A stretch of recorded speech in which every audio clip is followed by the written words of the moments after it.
For coming out today. I'm Robin Morris, the Director of National Programs. Thank you, Jim.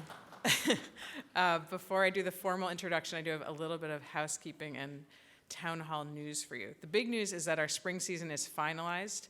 It's packed with programs. We have 3 programs this week alone, including tomorrow is our kickoff event for the American Constitution Society, Federalist Society debates in Washington. And then Thursday, we're doing a film screening on the Freedom Riders, followed by a short discussion. The program is free and includes access to Creating Camelot, so it might be worth coming out. Next week, if you're in Washington, if you're in New York City, we have our next Intelligence Squared debate, which asks, has the president exceeded his constitutional authority by waging war without congressional authorization? So I encourage you, because we have about 20 more programs this spring, to pick up a copy of our spring mailer if you didn't get one in the mail last week. And the programs are on the web, so sign up soon. As always, we'll be taking a few audience questions. You can jot them down on a note card, and we'll sweep through and pick them up a couple times. And lastly, I ask you to silence your cell phones. Now it's my honor to welcome Charles Slack and Mike Quinn. Charles Slack is a former journalist and an award-winning author of several books, including Hetty, which is based on the life of Wall Street pioneer Hetty Green. The book won the 2005 Connecticut State Book Award for Biography and the Elle Magazine Reader Prize for Biography. He's also the author of Noble Obsession, which was based on the life of inventor Charles Goodyear. That book won the New York Public Library 25 Best Books to Remember for 2002. We are thrilled that he's joining us today to talk about his latest book, Liberty's First Crisis, Adams, Jefferson, and the Misfits Who Saved Free Speech, which is an accessible, great book, and I encourage you to pick up a copy before you leave. Charles is signing copies outside the museum store. Our moderator today is our neighbor, Mr. Mike Quinn. He is the president and CEO of the Museum of the American Revolution. He's been there since 2012. Previously, he served as president and CEO of James Madison's Montpelier in Central Virginia for 12 years.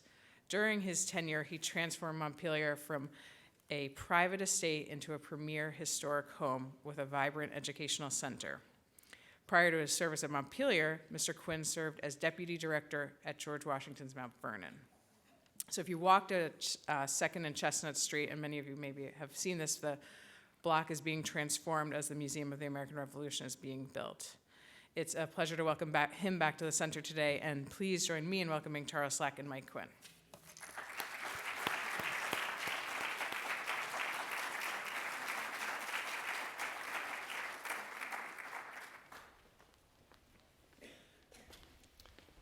Thank you very much. I'm Mike Quinn, by the way. This is Charles. I'm Charlie. Charlie, okay. What a pleasure to be here and to have so many people here for this discussion. And it's an honor to be here, and my thanks to the Constitution Center. It's a real honor for me to be here. This is a wonderful And let's just plunge right into the book. Let me start out, by the way, however, with a little commercial, which is, this is one of the best history books I've read in a long time. I cannot urge you more strongly to buy this and read it. We're going to cover as much as we can, but we're just going to skim the surface. That's all you can do. But this is a great read. If you don't buy it, you will regret it. And not just because it's a good read, because it is so relevant to today's world, and we'll try and explain all of that to you as we go. Now, if you will sort of reach back into the far reaches of your memory when you were in high school, I'm sure you learned about the Alien and Sedition Acts. Well, guess what? It's not one act, it's 2. And this book is about just one of them, the Sedition Act. And I think we ought to start out by asking Charlie to tell us, what is sedition and how did this act come about? Well, sedition is defined as speech that incites rebellion against the government. And the Sedition Act of 1798 came about during a time of real crisis. It was 7 years after we'd passed the Bill of Rights. Of the idealism with which the country had been founded had sort of fallen away into this time of crisis. We were on the verge of war with France. The country had sort of divided. I think At the time, at the start of the country, I think George Washington and others had kind of had this idea that the government would be a unified body, that people would have their debates. When they elected people, then the elected leaders would take office and represent all the people. So the idea that there would be parties, the term party was an epithet, sort of like faction, as somebody who was wanting to sort of subvert the goodwill of the people of the United States. So we're just starting to see parties develop, which means you've got strong, intense, opposing viewpoints, kind of sorting people out a little bit. Yes, and you had two groups, the Federalists, who controlled the presidency and Congress and the Supreme Court, who saw themselves as sort of the moral leaders of the country and believed in a strong national government. Then on the other side, you had this sort of emerging group called the Democratic Republicans, which I always love using that term. The Republicans, anti-federalists, who believed sort of were more skeptical of the large national government. So the divisions were becoming acute. The rancor was becoming louder on a daily basis. The Republicans were using the newspapers to sharply criticize the Federalists. The Federalists didn't like it. They held the belief that to criticize them was to criticize the United States, to call into question the United States. So they passed the Sedition Act of 1798 to try to silence by imposing fines and prison sentences for speech that criticized government officials. And it is amazing to think 1798, I mean, this is within a decade of the passage of the Bill of Rights. How could that be? That seems so contradictory to do that within the same decade. I mean, the Bill of Rights, the First Amendment, is very explicit about freedom of speech. Congress shall make no law. Right. Here was a law. Right. I think that what happened, the country was unified. The American people had been unified in the idea that they wanted to be free. They wanted their own freedom. And as long as the enemy was the controlling British authorities, it was pretty easy to be unified around the idea of freedom. What hadn't really been determined, there was no way to know this yet, was how that would play out in practical reality. And so when the Federalists got into power and suddenly the criticism was coming at them, not at the British, I think they felt that this was an assault on the United States. And the United States was Charles, in one point of clarification. When you say the Federalist, who's the president at this time? Oh, excuse me, John Adams was the president. And so he is viewed as a strong, clear Federalist, right? Absolutely, yes. And the Congress was Federalist controlled, and the Supreme Court was as well. And so you're saying we're really at a time where we're kind of discovering what these words actually mean. And it was one thing when we're all unified in arms against British oppression, but now we've got dissension in our own ranks, so to speak. Exactly, and you have John Adams suddenly caught in a pincher between the hawkish side of his Federalist Party, who wants him to go to war with France. You've got the Republican journalists assailing him, Adams as a warmonger, and Adams caught in the middle in a very precarious spot.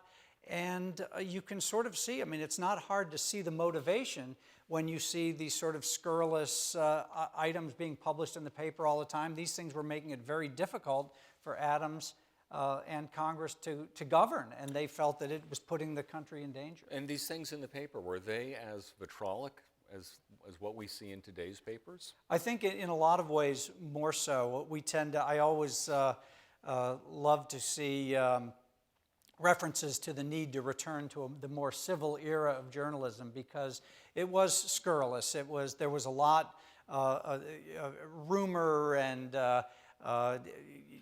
calling Adams a royalist, a monarchist, because for accusing him of trying to install a British-style monarchy and consolidate power. The thing was about the Sedition Act was you had scurrilous things being said on both sides, but of course the Federalists were in power, so only one side got arrested. Got it. Okay. Another great aspect of this book, and we're going to keep moving here, is the characterization of the people involved. They are so colorful, they hardly seem real. And these are the men who played main roles as the Sedition Act played out. And one of them, who I did not know of before, is Matthew Lyons. And I guess let's start out by saying his rise to power might well be called an unintended cause of the American democracy. So you want to tell us about Matthew Lyon? Yeah, Matthew Lyon was absolutely one of my favorite characters to look into. Matthew Lyon had come over to the United States at the age of 14 as an indentured servant.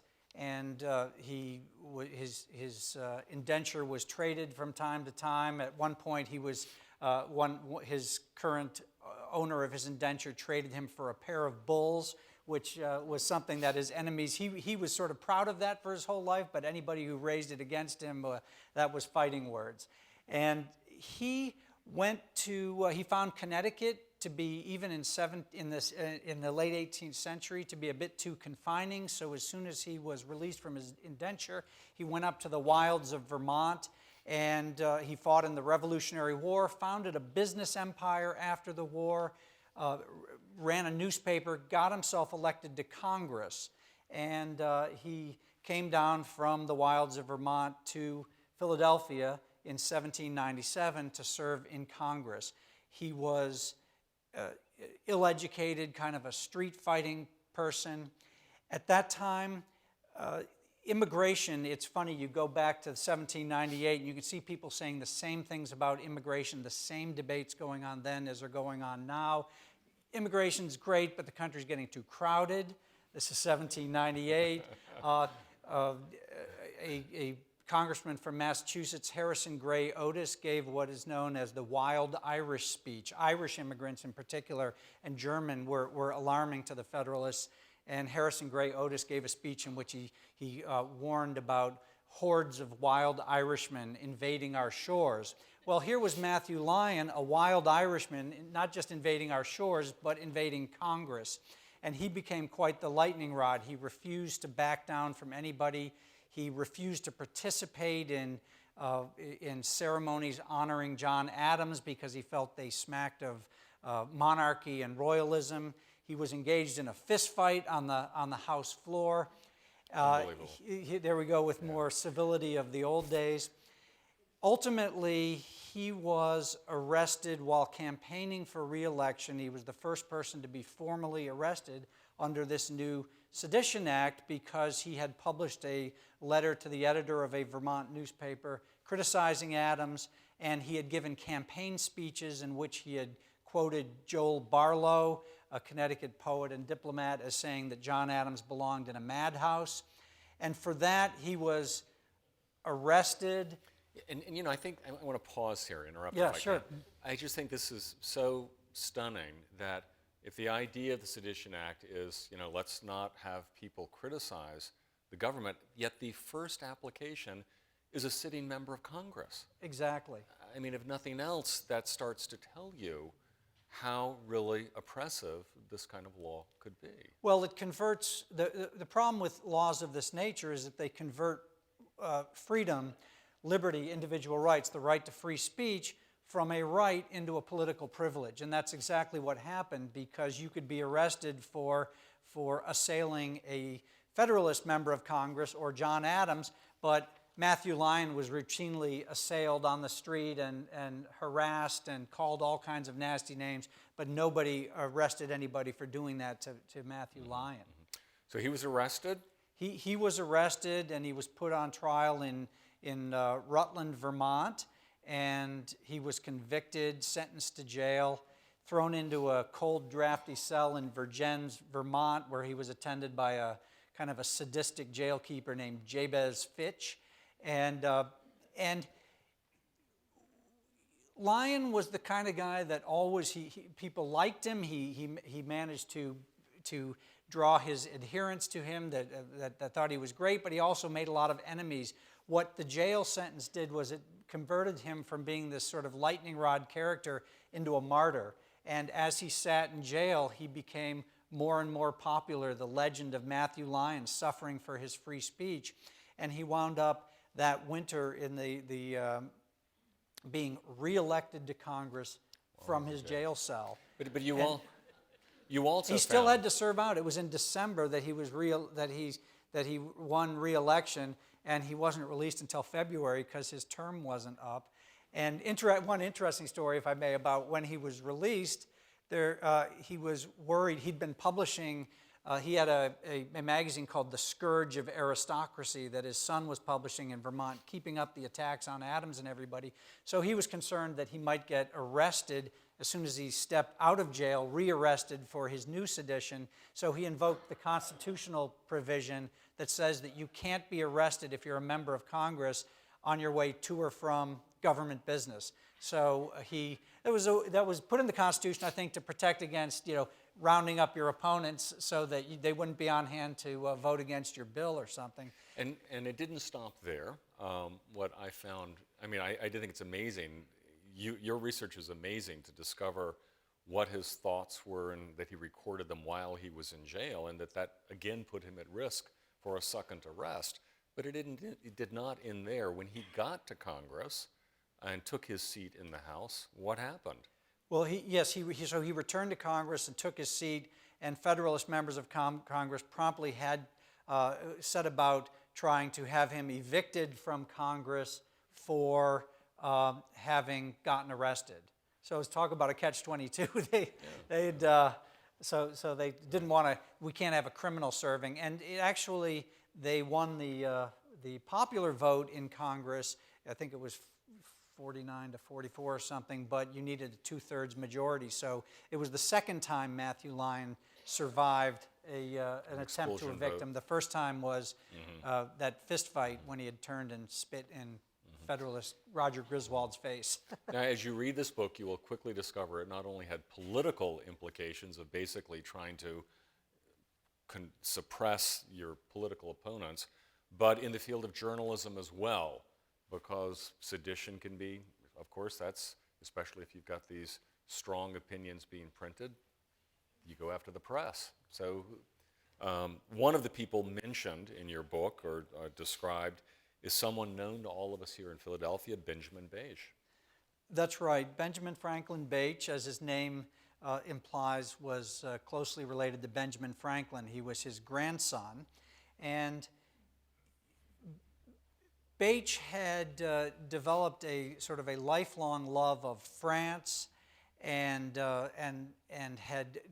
he had gone with Benjamin Franklin at the age of 7 in 1776 on Franklin's diplomatic mission to France, and he'd soaked up a love of France and also an idealistic love of his grandfather and his grandfather's ideas and ideals about liberty.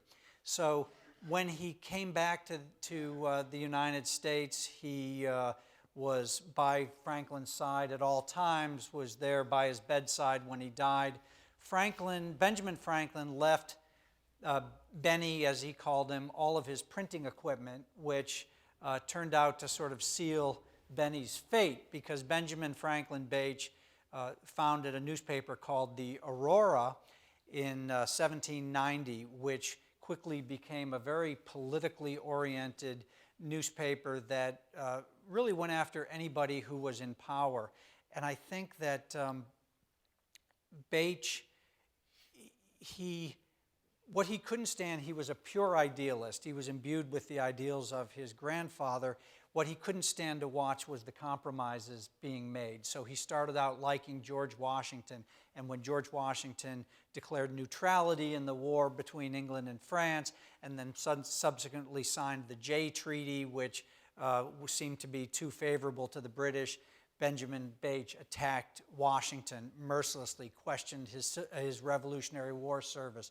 When Adams came in, initially Beige was favorable to Adams, but then quickly turned on him when he felt that Adams was being too pro-English and too against the French. And Abigail Adams, very loyal to John, termed Bache a viper who needed to be stopped. And he, along with Matthew Lyon, was a great lightning rod in terms of the pushing forward the passage of the Sedition Act. Mm-hmm. Now, you make the point that he was arrested or charged with sedition, not under federal law, but under the state common law. Well, yes, he was arrested for under the common law for seditious libel, and I think it was because the Sedition Act hadn't been passed yet. It would be passed a month or two later, but they really wanted to try to silence Bache. He had been publishing secret government documents that he'd gotten his hands on. It was sort of a late 18th century version of WikiLeaks. They needed to do something to stop him, so they arrested him under common law seditious libel. And he, as he was awaiting trial, it was kind of tragic. It was during the summer of 1798 when the yellow fever epidemic swept through, and everybody sort of skedaddled. Everybody who could left Philadelphia. Much of the federal government picked up and moved to Trenton. Benjamin Bache stayed behind with his pregnant wife and his sons, and manning his printing press. It was really the only weapon that he had, and he contracted yellow fever and died shortly before he was going to go to trial. Mm-hmm. And there are other journalists involved, the Argus paper in New York, the Vermont Gazette, but one of the more amazing and colorful people in journalism at the time was Thomas Callender. Yes. So why don't you just tell us a little bit about Sure, Callender, his role under the Sedition Act? James Thompson Callender was a Scottish journalist who, sort of a thread running through the people who were persecuted for sedition. They didn't like authority. There was something about them that rebelled against power. And Callender, growing up in Scotland as a young writer, had lashed out at the British. He'd lashed out at Samuel Johnson, of all people, because he felt Johnson wasn't sufficiently respectful of the Scottish, so he wrote a book taking apart Samuel Johnson's Dictionary of the English Language. He came over to the United States when he had angered the British and came here and started doing the same thing in the United States, writing scathing articles, taking on the powerful. One of his primary enemies was Alexander Hamilton. He was the guy who exposed Hamilton's extramarital affair with Maria Reynolds, and he was a particular lightning rod and ultimately became a victim of the Sedition Act. Mm-hmm. And in fact, talking about it, one question you're going to have, which I had, is where's the Supreme Court in this? I mean, we always think nowadays the Supreme Court steps in and will rule laws unconstitutional. So where was the Supreme Court? Why wasn't it taking that role? And maybe in that you can introduce another colorful character, Samuel Chase. Yes, the short answer to where was the Supreme Court is they were actively involved, sitting in on the trials, presiding over these sort of unjust trials that convicted the defendants in the Sedition Act. As you point out, the process or the role of the Supreme Court as the judicial review and determining the constitutionality of laws had yet to be established. That wouldn't come until 1803 and the Marbury versus Madison case. So the justices of the Supreme Court actually rode the circuit. It was one of the reasons why a lot of people didn't want to be on the Supreme Court, because the travel was arduous. They traveled the country actually serving on presiding over cases, and several Supreme Court justices actually presided over Sedition Act cases in which people were convicted. Mm-hmm. And I found Samuel Chase amazing because he seemed to, not only was he riding the circuit, it seems like he drew his circuit to connect the dots between all these sedition cases. Because he... Chase was known as Old Bacon Face. I think he had sort of a ruddy complexion, but he was a staunch Federalist. He had no doubt in his mind that these people who were being tried absolutely had to be convicted. The the Sedition Act had provided sort of an out for defendants that they could get off, they could use as a defense that what they said was true, but the burden was on them to prove the veracity of what they'd said. It wasn't on the state to prove that they had lied.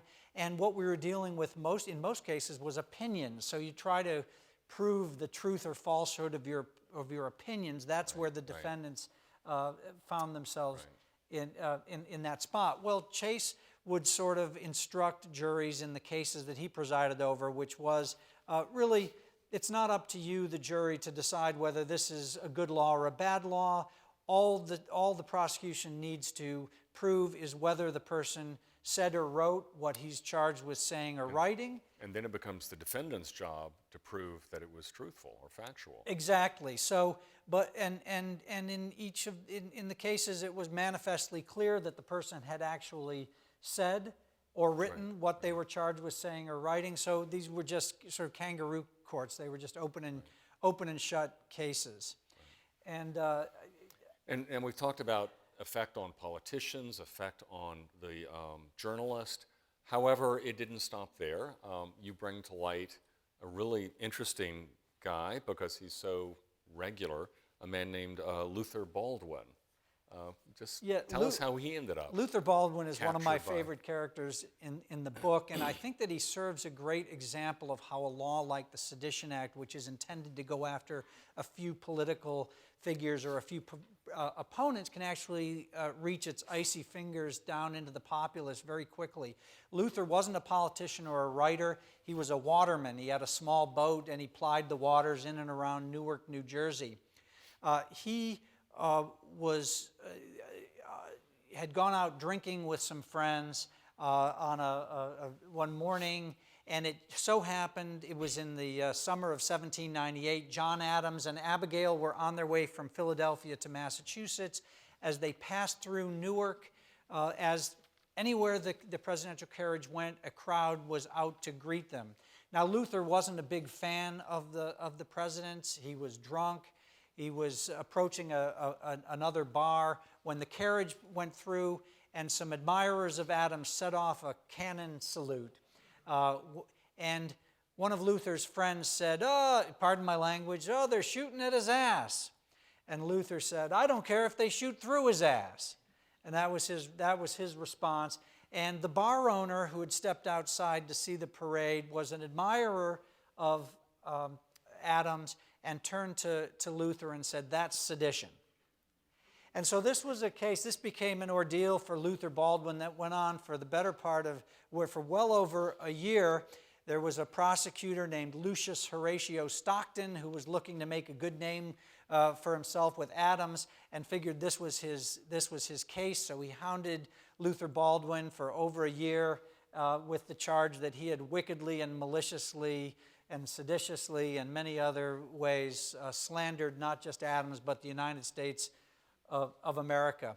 And Luther's case is often, as I say, since he wasn't a thinker, he wasn't a politician or a writer, he's often been called comic relief, that he was a sort of a comic footnote in the case. And in doing some research on him and using America's historical newspapers and some other resources, I sort of built out a bit about the story of his life, kind of a colorful character. He sort of worked as a spy during the Revolutionary War and had some interesting elements to him. But really the case told me I don't think it is just comic relief. As I say, I think it's vital because when a law like this gets passed, if you're not free to make a dumb offhand comment on a street corner, freedom is really imperiled. Exactly. This also, an interesting element that we've talked already about, these are the early days of our republic when the roles assigned to political institutions like the Supreme Court just haven't been defined yet. We're still working it out. An amazing thing did happen. All of these laws, all of these convictions and cases were noticed and really did start creating reaction against it and protest. And two individuals who are very important in history, James Madison and Thomas Jefferson, took fairly unusual steps in response. Why don't you talk about that? Because it kind of lays the seed for so much later chapters in our history. Sure. I don't know how many people are familiar with the Virginia and Kentucky resolutions. These were written in late 1798, and Thomas Jefferson and James Madison authored them. As we talked about a little bit before, there really wasn't a mechanism for judicial review of a law, whether it was a good or bad law. So what did you do when Congress passed something that you think is unconstitutional, that endangers liberty, that's going the wrong way? How do we respond? Well, Thomas Jefferson, who interestingly was a member of Adams' cabinet as vice president at the time. At that time, if you come in second, you're vice president. So he was been sort of working to try to subvert the Sedition Act, and one thing he did was he marshaled Madison, who was in retirement in Montpelier, to leap back into the fray. And Jefferson wrote the Kentucky Resolution, and Madison wrote the Virginia Resolution.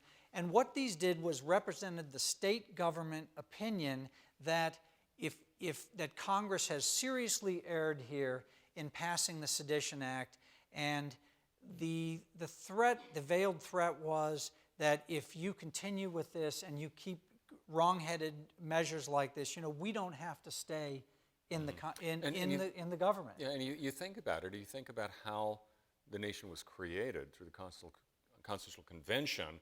It really was the states creating a union. So you can sort of see the logic of them saying, well, the state is still a major stakeholder in this union and has a voice in whether it's living up to that Constitution we ratified just 10, 11 years before. Absolutely. And of the two documents, Jefferson wrote the Kentucky Resolution. It was notably darker, more ominous. It sort of started off with, we don't have to be part of the Union if this kind of stuff goes on. Madison's was more sort of optimistic.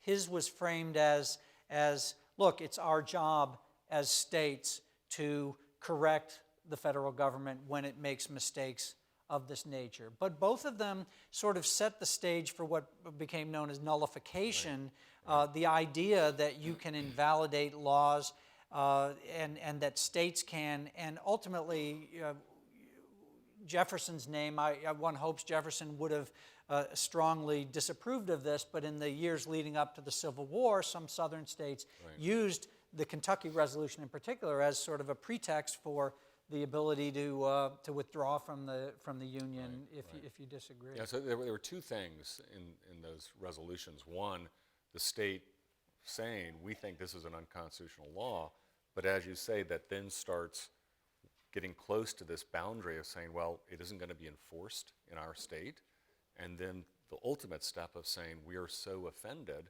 we're going to pull out of the Union. Right. So it really does kind of lay the seeds of the nullification, the idea of the Southern Confederacy, and it was pointed to as authority for secession from the Union. Absolutely. Now, let me bring up something else too, which is just the incredible amount of research you did in this book. By the way, before I get there, I don't want to leave you entirely hanging. So we've got this law, we've got politicians, journalists, average guys making offhand, crude comments, all being caught up under the Sedition Act. So how did it, we know we don't have a Sedition Act today, it's gone away, so how did it come to an end? Well, that's a great question. So how did the Sedition Act end?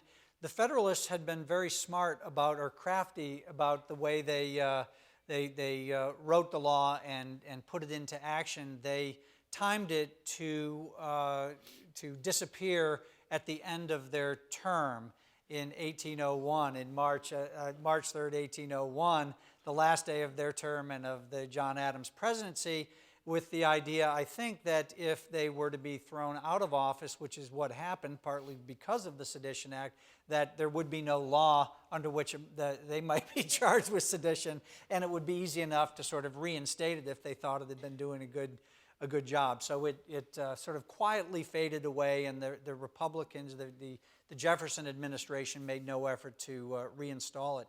Interestingly, in World War I, we had the Sedition Act of 1918, which you sort of wonder, were people learning from history, where the nation became fearful of, we were at war, and some people were speaking out against the draft and against the war effort, and so along comes the new Sedition Act, and we're at it all over again, where several hundred people were tried under the Sedition Act of 1918, along with the Espionage Act of 1917, which made it illegal to speak out against the war, and a lot of people went to jail, and that law actually had to be repealed. And you make an excellent point there, Charlie. I mean, as a journalist yourself, part of what you do in your book is really connect this to today's world. And I think it's important because it's one of our valuable freedoms that keep this country free. And you point out that we shouldn't think that we'll never again go down that road. I mean, you even point to some suggestions that it's happening again. Well, I think it's something that free speech, this was sort of, the Sedition Act was the first great hurdle. It's very important because it was the first test of, are we going to live by these glorious words that we've written into our Bill of Rights, or are we going to do like everybody else in history, which is get in power and start rounding up the usual suspects? And we passed that test in 1798, but it doesn't mean that we don't face that every generation. I think every generation has had to face its own free speech issues. I mentioned 1918. You look at the McCarthy era and on up through modern times. And I think that today, I don't think it's a partisan right or left thing necessarily. It's more the idea that it's very easy to assume that what other people are saying is truly dangerous. And look, if all we have to do is silence those people, it won't infringe liberty because these guys are lunatics. Will actually enhance freedom if we just shut up these obnoxious voices. Well, the problem is that if you go through history and at every point shut up those obnoxious voices, the band of people who are actually allowed to speak, I think, narrows. And today you have, I think, what I call, well, first of all, around the world, there are actual sedition laws all over the place. If you click like on an email that is critical of the King of Thailand, you can get thrown in jail, and that's just one example all over the world. And in this country, I think the First Amendment has done a really good job of giving us a mechanism to check against infringements on liberty. But there's no shortage of people calling for shutting up people that we see as dangerous.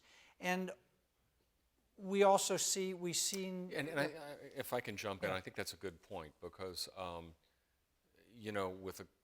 if you think in current events today, the concern about policing in places like Ferguson, there was a big front page article in today's Inquirer about the Justice Report on policing here in Philadelphia.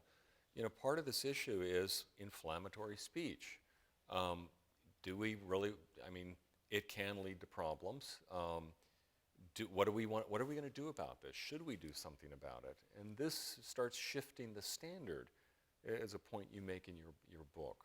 Yeah, I think that that if we decide, the cases where your words put somebody in imminent harm, or you can't, I think the underlying idea is you can't use your freedom to directly steal somebody else's freedom. I can't say there's a fire in a theater. You've got the fire in the crowded theater. You Standard can't example. call up an assassin and make arrangements to kill an enemy, and then that happens and you say, I was just talking.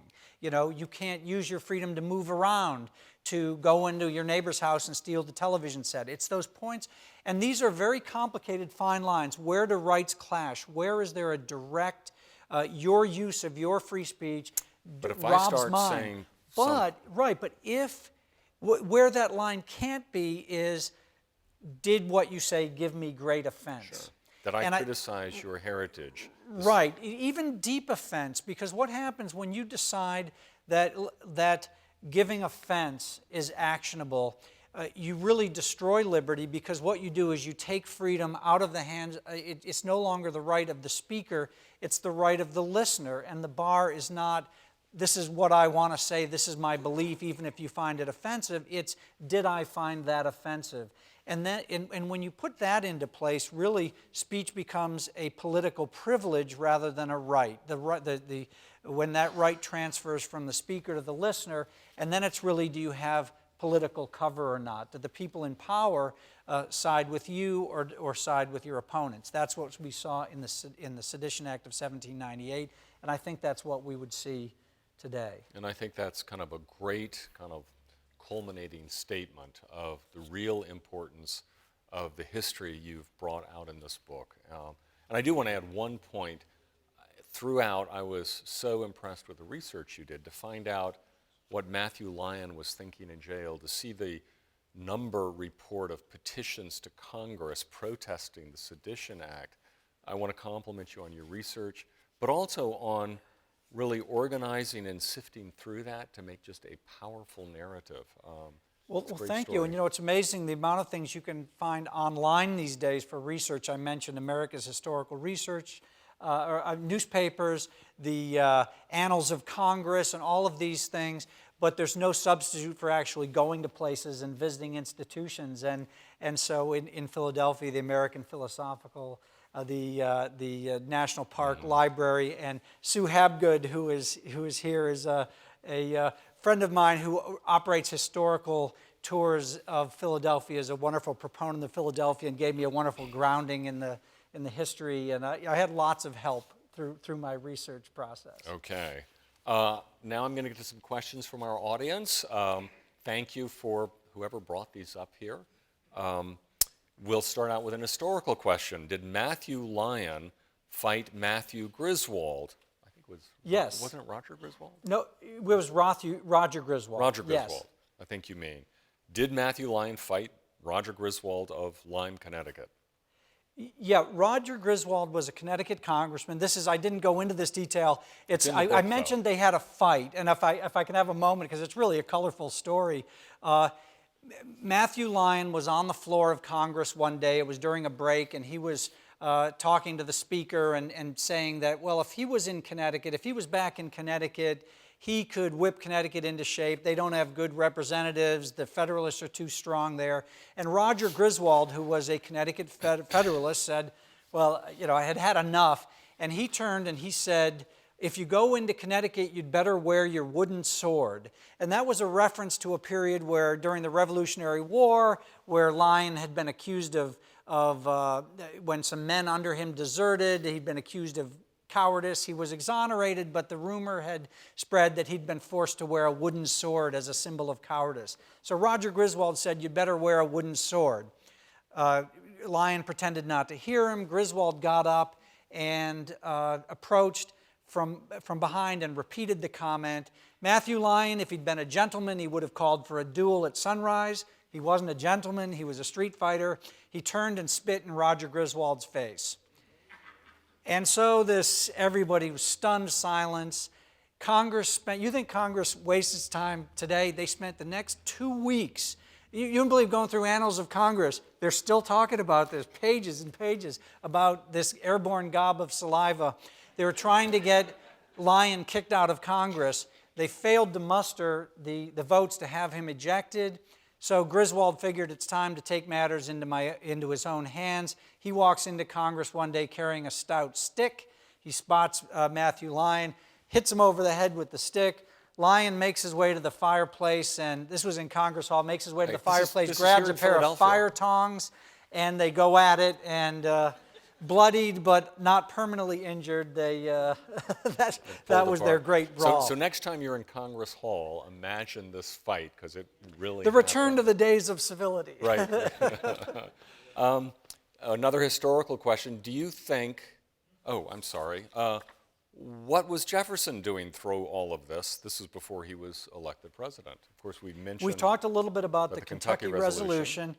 He was, as I mentioned, he was a part of this opposition party who found himself very lonely in the Adams administration. Incidentally, I noticed that, yeah, I mentioned that the Federalists were crafty in how they wrote the Sedition Act. One thing that they did was they left out the vice presidency as being exempt from criticism. So, you couldn't criticize Congress or the president, but suspiciously, it seemed you could still criticize the vice president. Jefferson really went about kind of on the sly, trying to do everything he could to subvert the Sedition Act, and he wound up forming relationships with journalists. He was friendly with Bache, and particularly James Thompson Callender, whom he would give $50 under the table from time to time to help keep his anti-Adams writings going. So he really was doing that, and it came back to bite.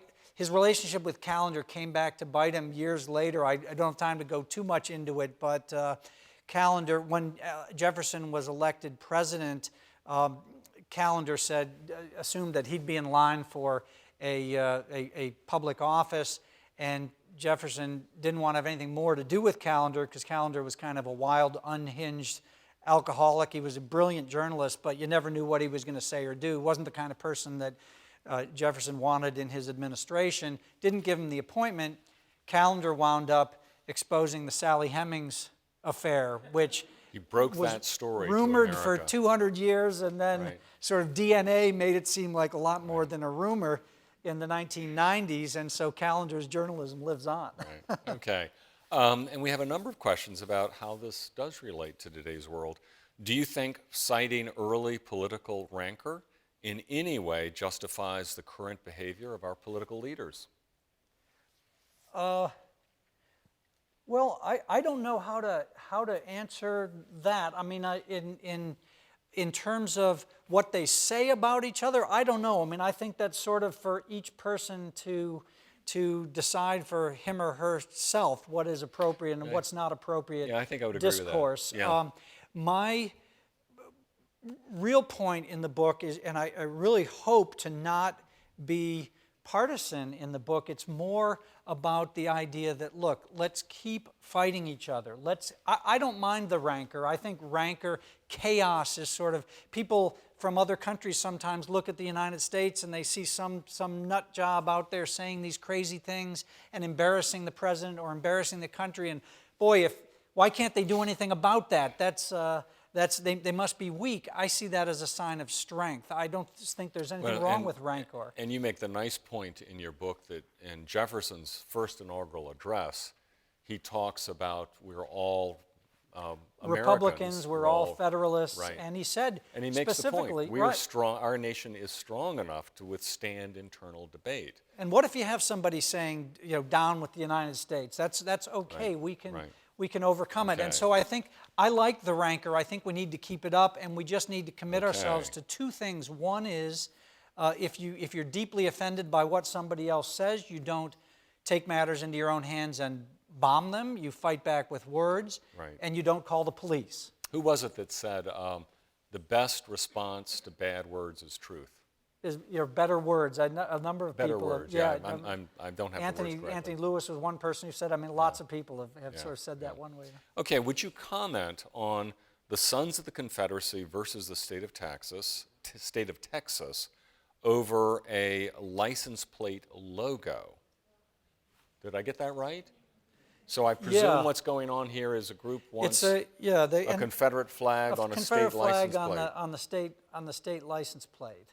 So it's a special group, or is it I think it's I'm not an expert on this, but I think that it comes up from time to time in lots of different venues. Particularly now it's with the sort of a Confederate symbol on the license plate. Anytime where you have personalized license plates, I know it came up. I used to live in Virginia. It comes up in Virginia a lot. Where can we personalize this in a way? Can we use profanity? Can we use and I don't know. I don't know that I necessarily see that as a First Amendment issue. It's because nobody is preventing that group from flying the Confederate flag as they want to or saying what they want. It's an issue of, does the state sort of imply a sanction for it by putting it on license plates? To me, I think I can see sort of both sides in that. I mean, I don't mean to not.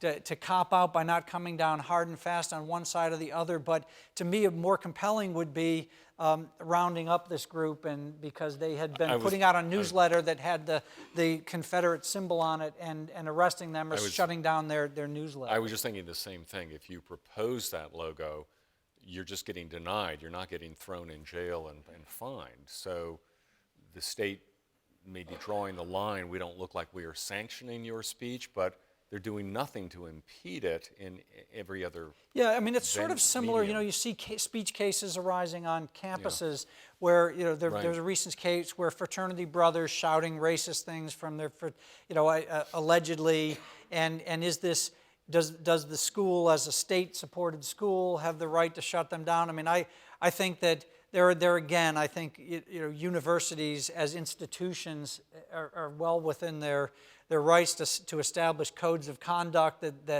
that you won't do things in a way that will say things that will make the university look bad, that will send the institution into disgrace. So it's a distinction between government action versus a non-governmental. An institution. I mean, I think in a lot of times people do confuse private censorship with the public censorship of throwing somebody into jail. It's like if a newspaper decides not to print a certain article, or they decide not to print your letter to the editor, and you cry censorship, or you cry, well, I have my First Amendment rights. You don't have any First Amendment right to be published in a newspaper. You don't have any First Amendment right to be taken seriously. You don't have any First Amendment right to be listened to. The only thing you have a First Amendment right to is to not be arrested or fined or shut down by the government. Authority. And that the government will step in and protect you if somebody else does that to you. If you start a newspaper and the old case of beating up the newsboys on the corner trying to pass out your newspaper because you want to consolidate your monopoly, that's where you are owed protection. So if you are in my home and say something I find offensive, I can order you out. What I can't do is go to the police and have you arrested. Yeah, this guy's offensive. Exactly. Right. Is it fair to say that the U.S. has more liberty today than in the 18th and 19th centuries? And I guess let's keep this on freedom of speech. That's a wonderful question. I think that every generation sort of thinks that it has, that it's at the precipice, that there was a time when people had less freedoms. I think we are at an extremely, we are very free today, and I think if you look back compared to the 18th century and throughout much of the 19th century, what the Supreme Court cases of the early 20th century, Oliver Wendell Holmes, his Great Dissent. There's a book, The Great Dissent by Thomas Healy, a marvelous book, sort of looking at how Justice Holmes came around to the idea of that even obnoxious speech is okay as long as it doesn't cause imminent harm and so forth. Now we have sort of the Supreme Court, I think, very solidly behind free speech and the idea that you can't be thrown in jail for ideas that merely offend. On the other hand, I think that we always need to be on guard. I think there are lots of movements today, for example, that you might get on board with philosophically to protect vulnerable groups from you have calls for hate speech laws that are all across Europe and all across in Canada, provisions that Charlie Hebdo and Charlie Hebdo that protect people, aimed at protecting people from vulnerable groups from being offended. You have people calling for that. You have people calling for what they call public freedom, or a more democratic people's freedom of speech, which would sort of elevate some voices and shut down other voices in order to improve the discourse. And these are ideas that are sort of gaining intellectual credence these days. And I think that it behooves every generation to level set and to really keep in mind what does perpetuate freedom and what is a threat to freedom. And it's why I sort of close my book by saying that every generation, to me, the greatness of every generation is measured not by how it responded to the specific crises or the laws that it passed to shut down specific threats, but the degree of wisdom it showed in looking beyond the moment and being wise enough to hand down liberty intact to the next generation. That's an excellent point. Here's a great question that I think we have just time for, which takes us to the issue of net neutrality on the internet.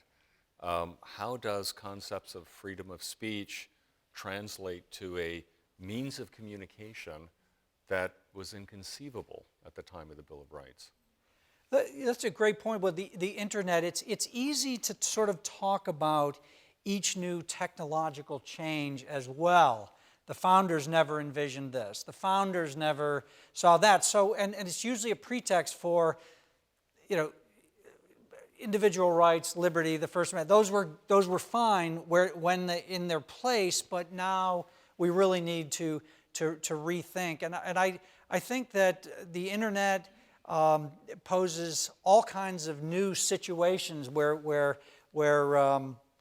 ideas can get out and there's sort of unlimited, but I think that it's thinking overall back to previous technological innovations, we've had censorship on television, we've had censorship in movies, radio. Well, one of my favorite examples